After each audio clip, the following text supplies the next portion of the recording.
Okay. We're live. All right, so, let me just see it, okay. Okay, as the recent amendments to the open meeting law allows, the board will continue to hold meetings remotely. Adequate alternative access to the meeting is provided through the Zoom link below. The public may not physically attend this meeting, but every effort will be made to allow the public to view and listen to the meeting in real time and participate when necessary. Additionally, all votes taken by the Gloucester Human Rights Commission during this and future remote meetings will be by roll call vote. If you are calling in on a phone, you can press *9 to request to speak. If you are watching on a computer or device, there is a raised hand button that you can tap or press to request to speak. Please use either of these options during oral communications to be recognized to speak. Okay, so I'm going to place a call to order, just that Hannah Kimberly and Jason Grow will not be at the meeting tonight. So I'm going to place the call. So I would like, for, so let's see. So we have Mayuza.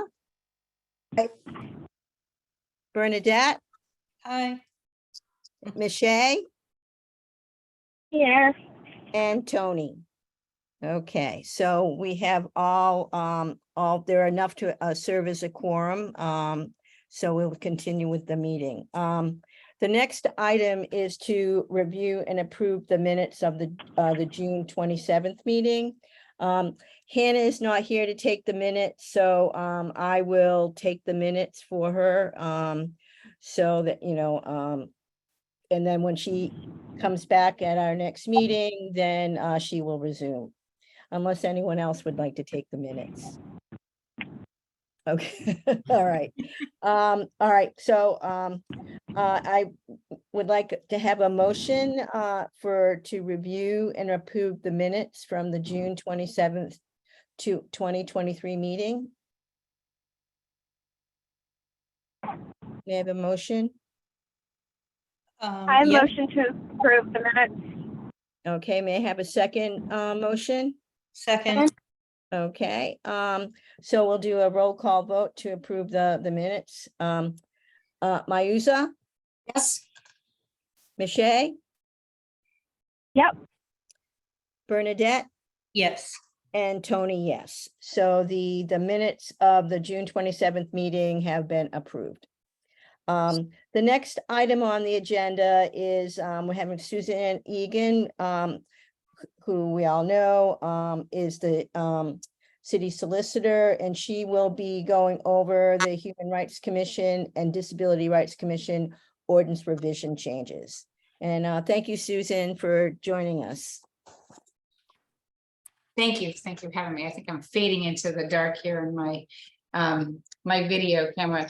But thank you for having me come tonight and to discuss the proposed changes to the ordinance. And I will share my screen because I think at one point, I know at one point you had attorney Chris Brosnahan come and discuss proposed changes. And then after some input from the commission, he came back and was going to work on some additional changes, but unfortunately, so I'm here to share those additional changes with you. One of the things that you had requested was that the disability, or what was suggested was that currently as the ordinance stands now, is there's two different ordinance sections of the ordinance. One is to establish the Human Rights Commission, and one is to establish the Disability Rights Commission as a subcommittee of the Human Rights Commission. Upon research, is the Disability Rights Commission is a statutory commission under Chapter 40, Section 8J. And it actually, in order to have the statutory authority of a Disability Rights Commission, that statute has to be accepted by the City Council, and an ordinance with that setting out that authority has to be adopted. Not only that, the statute requires that the complement of members on a Disability Rights Commission is also prescribed. So it has to be at least 5 members, the majority of whom must be disabled. One is an immediate family member of a disabled individual, and one can be an ex officio elected member. So because we have the Disability Rights Commission ordinance established as a subcommittee of the Human Rights Commission without any statutory authority to actually adopt that ordinance, in my opinion, what should happen is that should be repealed. And if we do, the city does determine that they have the interest in establishing the statutory Disability Rights Commission, that should be done at a later date under the proper procedure. And so instead, what we would do is amend your Human Rights Commission ordinance to include a subsection that establishes a disability rights subcommittee, which has some of the authority or has the same purposes as the Disability Rights Commission ordinance. And so I'm going to share my screen with you and show you what I'm talking about. I know that's, and hopefully I'm going to be able to do this straight. Okay.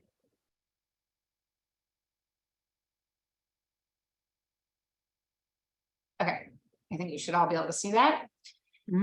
So we have this is the proposed ordinance, and I've done it as it's a red line and a clean copy. I'll show you I think it'd be helpful to run through the clean version and then I can show you the markup. Does that make sense?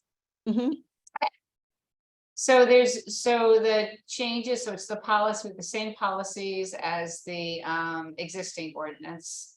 I did some language change for the establishment of the commission, but it still has the consisting of 7 members appointed by the mayor. There may also be 1 alternate member and 2 non-voting student members. That was something that you all had asked for, and I know that the mayor has agreed to. And it says a student member is defined as an individual currently enrolled in 9th, 10th, 11th grade or 12th grade, but not older than 22, residing in Gloucester, including those enrolled in the GED, General Education Development Program. And then the other changes to the ordinance, and I'll show you what that sort of looks like here.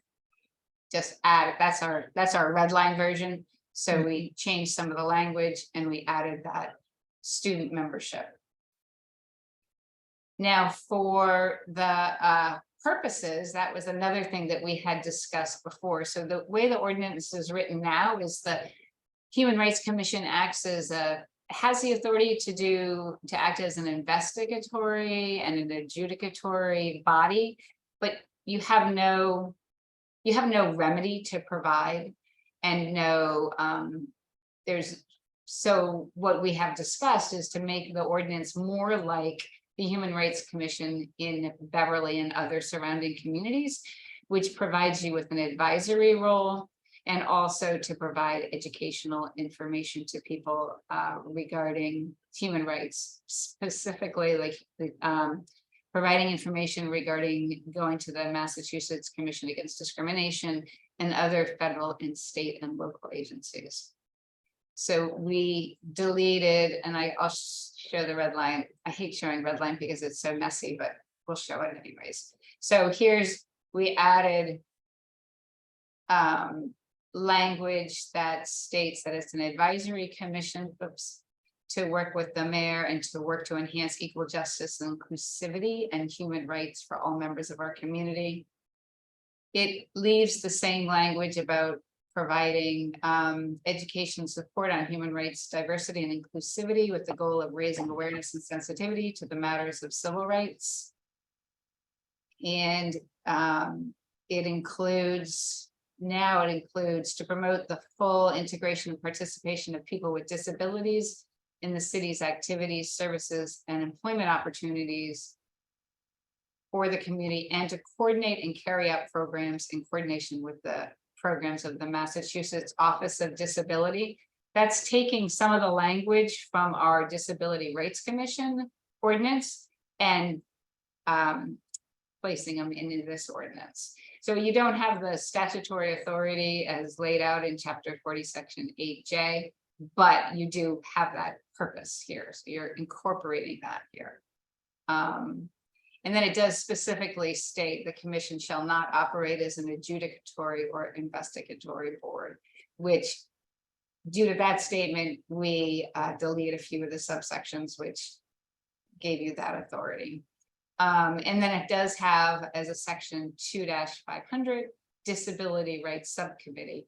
And this says instead of it shall establishing this subcommittee, it says it may establish a disability rights subcommittee for the purpose of promoting the full integration and participation of people with disabilities in the city's activities. Which is almost a repeat of what is above as one of your purposes, but it sort of gives that purpose to the disability rights subcommittee if this commission chooses to establish that.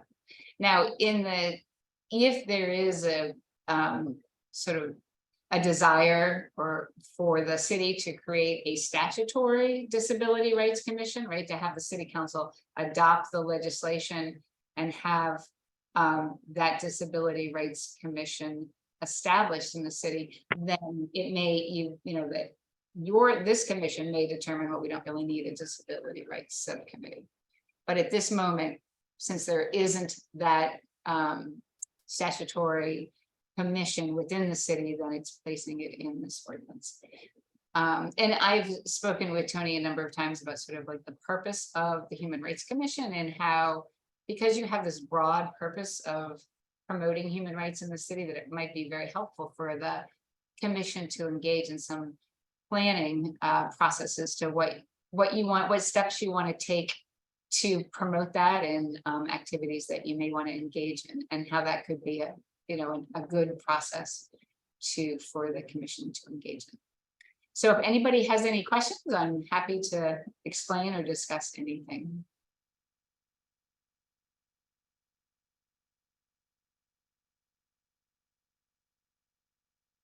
I don't have any questions. I think that works for what we were discussing before. I like the fact that you made it so that we don't necessarily have to form one, but it still gives us the ability to form one, because I know that one of the things that is continually challenging for us is gaining membership and just having people be engaged with, additional people be engaged with the Human Rights Commission. So I think that once we get our name out there, and hopefully their students will be joining and people will be more aware that we exist, and now that people are really concerned about disability rights, we still have that avenue to form the commission or the committee and tackle those issues. So thank you so much. Good. Great. And so if nobody else has any questions, so I can explain the process, the next step sort of process. If the commission, you could take a vote to support this and have this submitted and request that the mayor amend the Human Rights Commission ordinance. Wait, that's not a very good motion that I just articulated, so that wouldn't be the vote that you would be taking. But essentially what you're going to do, what you would do is you would request that the mayor submit this to the city council to amend the Human Rights Commission ordinance. And so that would be the next step. That would then go into the mayor. I could also write a cover letter with that, a cover letter to the mayor that would go into the mayor's report, and it would be submitted to the city council, provided that the mayor agrees with this. And I have been working with him all along and discussing sort of the role and how we can make the commission, help the commission in this process. So, and then that would go to the city council. That would then go to the subcommittee of the Ordinance and Administration Committee, who would hold a meeting on this and discussion. And then that would go to the full city council for a public hearing for adoption.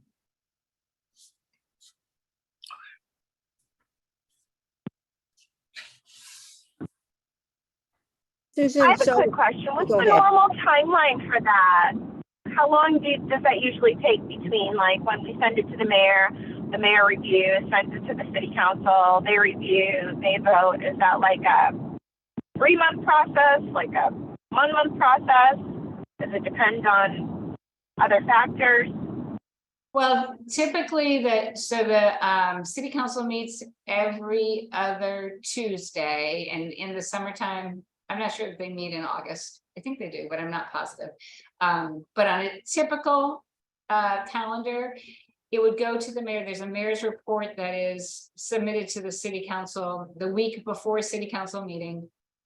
Had the first meeting in Tuesday, that would just, the first is a Tuesday that gets referred to the next week to the committee. And then typically it goes back for a hearing depending on their agenda at the next meeting. So it could be a 1 month to a month and a half to 2 months, but that I can't imagine that it would go longer than that. So it's a relatively quick process in terms of local Okay, thank you. government works. I know. Thank you. Susan, does anyone else have any questions specifically towards the proposed revisions to the ordinance? Because if not, I'd like to ask Susan to talk about, she and I had quite a extensive talk about, you know, the role and purposes of the Human Rights Commission. And of course, the history of, you know, when we first started that, you know, we also kind of like we're, you know, kind of as we're marching together, kind of figuring out like, what is our purpose? And of course, then recognizing that, you know, there needed to be the revision, because one is that we did not have the statutory of being, you know, an adjudicatory role in our purpose. And so that certainly is very helpful for us. But one of the things that we you know, again, kind of some of the I think confusion for us, where, you know, Susan mentioned where it was like, one is voting to approve and submit a request for the mayor to raise a flag. And so, because, you know, and also, you know, and then what, and I think one of the things too is, you know, for us to ask about is, you know, recruitment of members, you know, and, you know, outlining what we can or we could not, you know, as we, you know, because we have lots and lots of requests for us to now participate in, you know, in public events. So, you know, in our, you know, she really helped clarify for me in regards to like that, the kind of, you know, for us, we need to do some brainstorming and make plans as to where we, you know, our next steps. So if you can, Suzanne, if you can like kind of, you know, kind of give a brief overview or help, you know, as to. Absolutely. So one of the things to remember, and one of the things that I've been talking to Tony about is this is a commission of the city of Gloucester. So it's the city of Gloucester's Human Rights Commission. And that's part of the city government. And it's in you're acting as public officials in your capacity representing the city. And in that, you have to comply with the open meeting law. So you only can act as a commission. You can't act as individuals, because commissions only have authority as they meet as a quorum and take a vote, and that's the authority. So individual members can't act as human rights commissioners individually unless it's something that the commission is before the commission, and you look at it, you look at what the task or the role is, and you say, yes, this falls within our jurisdiction under the ordinance. We're going to vote to designate, you know, one of our members to go and participate in this event or in this process. So it's very important to always go back to what your authority and jurisdiction is, and make sure that what you're doing is you're taking steps in accordance with that. And the other thing is that's important to think about is when the Human Rights Commission, it's a really broad name, and being a lawyer, I like everything defined. And I always, when I first, you know, heard about it, I said, well, what is a human right, right? Like, what does that even mean? And I say that coming at it from a lawyer, because there's so many people have so many different definitions of what that purpose is, right? And one person's notion of a human right can be different than another person's. And so because of that sort of broad scope, what we want to always do is go back to your ordinance and you read it, and it tells you what it is and what your role is. So if a group comes to the commission and says, well, we want you to support raising a flag. So you look at your role, and this is just an example, right? Raising a flag, or the other thing that people have come to the group to ask is to ask you to support proposed legislation or take a stand on proposed legislation.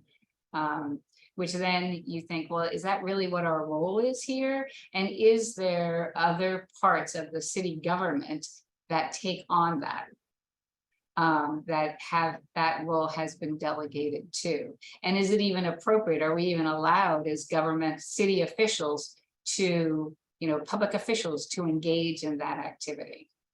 And that's part of, Tony and I had a number of conversations about that, because it does come up where people, because of the broad term of the organization, people would come and approach you with all sorts of requests, that it's best to then to say, if somebody comes to you, like we have flag raising policies, so refer people to that policy and say, this is how you go about doing that, or that's somebody else. If it's something that advocate on behalf of a group for legislation, we're not a lobbying, right? We're not going to engage in a political campaign.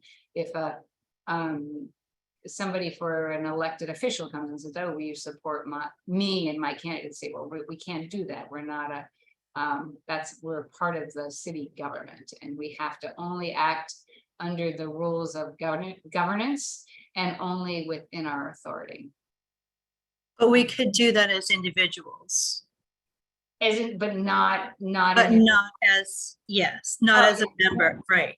Right, and there's, so so there's also, that's true. And as commission members, you are, for the purposes of state ethics, you're considered special municipal employees. So you're not held to the same strict standard of a municipal employee, but you are held to a certain standard for state ethics. So there's some restrictions on your, what you can do as a public official. But when you're acting as an individual, then you can do any, and I don't want to say anything, right? Right. You don't have the same restrictions. When you're acting, when you hold yourself out as a public official, then all you're doing is acting within your capacity under the ordinance. As individuals, you can do as much as you can as an individual. I'll put it that way. But with the understanding that under the state ethics law, there are still restrictions. So And- Suzanne, if Well- somebody, when somebody comes to ask us about raising a flag or, asking us to, be on the agenda to discuss a proposed legislation, do we still have, again, if it's one person, what should our response be in regards to, no, you can't have it on the agenda, or, because again, there's the one person saying we have a flag policy, Right. So I mean, as the chairperson, you control the agenda, right? And so you control the agenda, and I believe all agendas go to the mayor's office for review. And so if it's something that can we raise a flag? Well, is it within your jurisdiction? No, it's not. So you would say, well, instead of being on our agenda, we'll refer you to the appropriate flag policy. This is how you go about doing that, right? We don't have any authority over that. If it's about legislation, well, this is what our role and purposes. We don't do that. But Connie, here's a reference. We're not going to put you on your agenda, but here's the contact information for your state rep or your state senator. And one of the things that to think about doing is because this will be a new ordinance and a new role, is to say, well, you could do a couple of planning meetings and say, what are our goals and objectives of, in sort of consistent with the purposes, right, outlined in the ordinance. This is our understanding of what our goals and objectives are, our purpose of this commission. What do we as a commission want to do in order to effectuate that purpose? And then that sort of leaves you less in the position of having people come to you and say, oh, can you do this? Can you do that? Can you, instead of, it takes you out of the responsive mode into more proactive mode. And that's what I would suggest that the commission do. So be proactive, come up with some goals and planning as to what you want to see happen as a Human Rights Commission, and stick with that as opposed to, having people come and ask you to do things that are not within your jurisdiction. So I think that would be a great thing for this commission to engage in. But if a group asked to have the Human Rights Commission have a table, which has happened, and we vote and we then forwarded on to the mayor for his approval, that is still something that we can have on the agenda, because I mean, that is different than raising the flag or supporting legislation. It's asking for us to participate in a public event. Yes, and so what I would suggest is that you would bring that would be an agenda item, and that you would vote to designate, somebody could volunteer, whoever offers or volunteers to sit at that table, then that'd be a vote of the commission. And then while you're at that table, make sure that what you're doing is, that it's always difficult, right? Like, you don't want to step outside of your jurisdiction of the Human Rights Commission, because obviously people, this is a social justice oriented commission, and there's all sorts of coalitions of people who are working on social justice issues. And I would imagine that it's very hard to remember that you're the government, you're the City of Gloucester Human Rights Commission. You're not, and you always have to remember that you're not a broad coalition that sort of has a lot more flexibility to what you want to be involved in and how you want to approach things. But that's not to say that there's, not the opportunity or the ability to work with other organizations that have that flexibility. But as the Gloucester Human Rights Commission, you always want to stick within your authority. All right.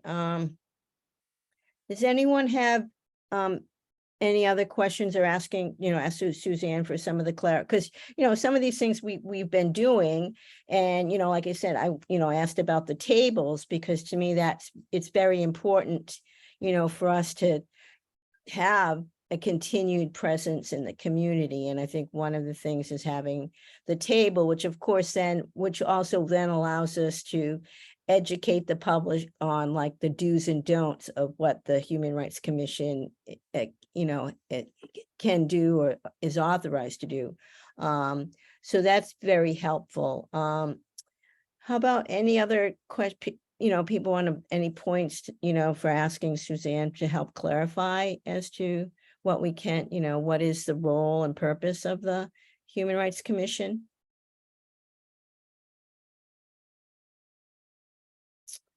All right.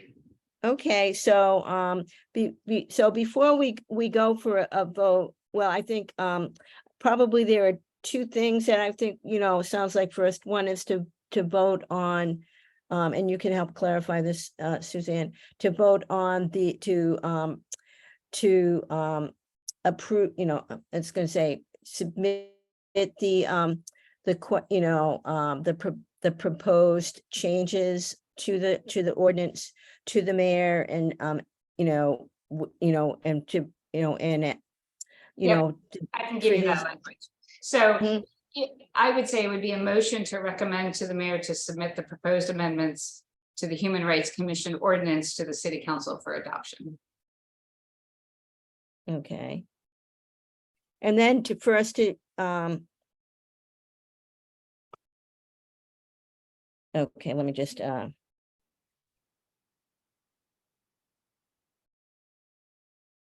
and then for us to vote to, like, for us, like our next or the next couple of meetings, for us to do planning, and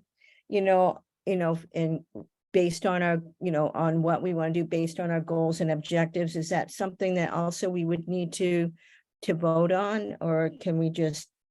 I think I think that I don't necessarily think you need to vote on that. I think you can discuss that and then come up with an agenda item and just make that your agenda for the next time. And then one of the other things that I'll just remind everybody of at this point is that your agendas control your discussions. So anything that's on the agenda, what's on your agenda for your meeting is what you should be discussing. Anything outside of that should be saved until another meeting where it can be posted on the agenda so that people will, you'll comply with the open meeting law. Okay, All well, right. thank you. I'd like to ask, for a motion, for,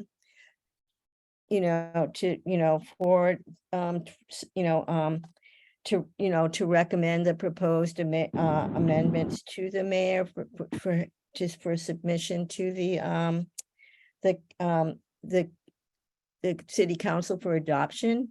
I move to propose that we send that to the mayor for the Human Rights Commission's, I guess, updates to the Mhm. ordinance to go to city council. Thank you. Can I have a I second? second. Great, I thank you. second. All right, so to vote, so Mayuza?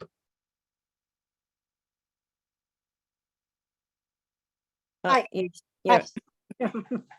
okay, Yes. Michelle, Yes. Bernadette, Yes. and Tony, yes. So, we will, submit, to the mayor, to recommend the proposed amendments, to the ordinances, for him to, for the city council for adoption. So thanks very much on that there. Okay, perfect. So what I can do is I will put together the packet showing the red line version and a clean version with a cover memo for the mayor. And then you can send to me a memo reiterating your vote tonight. Okay, great. Thank you so much. And I think that's next Wednesday will be the mayor's report. So we want to do that before then. We can get that before the city council. Okay? Great. Thank you very much, Suzanne. Thank you. Have Yeah. a good night. Thank Yeah. you, Susan. All right. Bye-bye. Right. So, I wanted to ask, for, in my conversations with Suzanne is that, for us to come together once, the ordinance is approved, and for us to really be able to take the opportunity to, have planning, and, set up our goals and objectives and, other kinds of things that we would, like to do as, the Human Rights Commission. She did say, and Holly, maybe you can also confirm that come September, there will be now the City Hall, conference room. Will it be ready for doing a hybrid, They're working on it. I can't confirm anything right now. They're still taking down staging in the Kairos Auditorium. So I think that's the goal, but it's not a definite yet. Yeah, because we would still need any of our planning sessions would, it's a public, it would be, just like our regular meetings. But one of my thoughts was when I was talking to Suzanne, I said, well, when you're doing planning, it's helpful to have, like a whiteboard or something to start writing down ideas. But if we have, it's difficult to do that on, Zoom. And so that if we had it, as a hybrid, where some of us will be physically there to write and others could still contribute, on, virtually. And also then that, any members of the public would still be able to, participate, either physically or in the public. And so what I would, and so my thoughts were is that, we would start our meetings once that is, we're able to meet, both, as a hybrid, and whether that is September, but it might be October.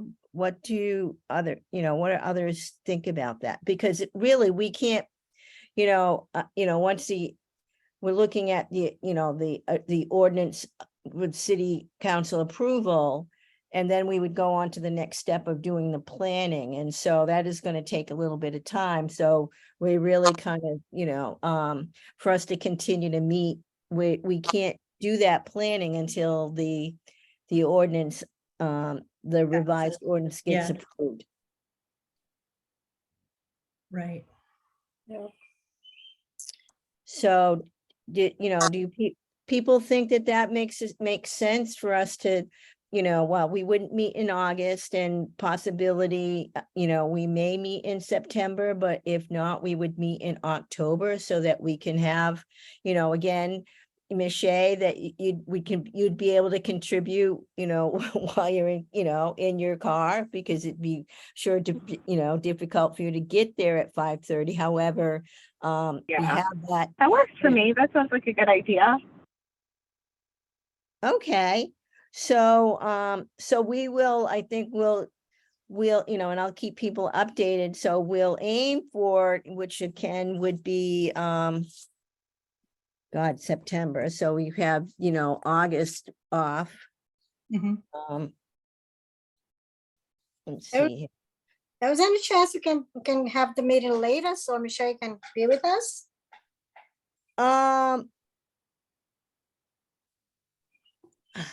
I don't know, and Holly, if there's the meetings that are, are they already at the set time? Can a meeting time be changed, or does it have to be approved by the city council? And also, Ms. Shea, think what are your thoughts Yeah, I on think as long as it's posted, it would be fine if we change the time. But I'll double check that. So are we looking at potentially the last Monday in September, or the Yes. second to the last? Where are we at this point? Because we kind Well, of changed so if we look at the 25th. the 25th of September. Yeah, so I think probably for me, the best thing to do, I'm assuming that it'll take the month of August to get the vote through.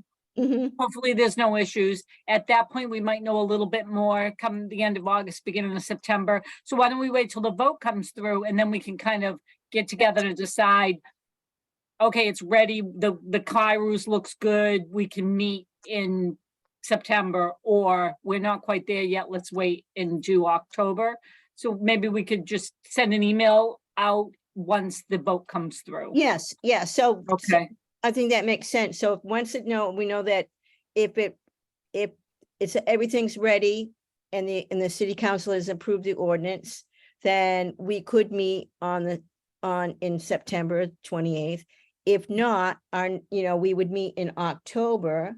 which October 30th, yeah. October 30th. Mhm. Does that sound, how does that sound for people? That's good. That's good to me. And Ms. Shea, Good for me. in regards to like changing the time, again, I don't, again, what, I mean, what you're, right now, this would changing the time of the meeting cause be inconvenience for you, because I'm sure you have other plans and everything like that. So we want to ensure that it would not. Pushing it back to probably about 6 would be better for me. Okay, Just like a half an hour where if I am, because right now I'm sitting in my driveway, like if I do have a ton of traffic, I know I have that buffer where I can still get home. right. Mhm. And then if and again, if there's, we still will have the that there's, if you can't physically be at the meeting, there is still be able to do it on Zoom. So there's, Yeah. it's not, yeah. All right, so it sounds like one is that come September, if everything is all, approved by the city council and Kairos Auditorium is now in the 21st century technology, that we would meet on, September 28th. If not, at 6 o'clock. If not, we would meet on October 30th at 6 o'clock. Does that Alright. sound okay? Great. All right, well, that's it for our meeting today. So I'm going to ask for a motion to end the meeting. Motion to adjourn. Okay. May I have a second? Second, Okay. All right, I'm gonna do the roll call vote. Mayusa, yes. Michelle, Yes? Bernadette, Yes. and Tony, yes. Well, this is great. I feel like, we've been, we've been working hard, but I think now having this really firm, understanding of the purposes of what we can and we can't do really will help, make us stronger and really be able to, be more focused and, as our role and for the citizens of Gloucester. So, that it, I want to wish everybody a wonderful rest of the summer, True. you know. So, Enjoy. Hopefully we won't be deluged, that the sun keeps shining. I think it's Um, gonna be a hot week. Yeah, it's gonna be a Yeah. hot week, so, Yeah. enjoy and, well, we'll see each other in September if it's not October, so Okay, take care. bye-bye. Bye. everyone. Bye, everyone. Have a good night.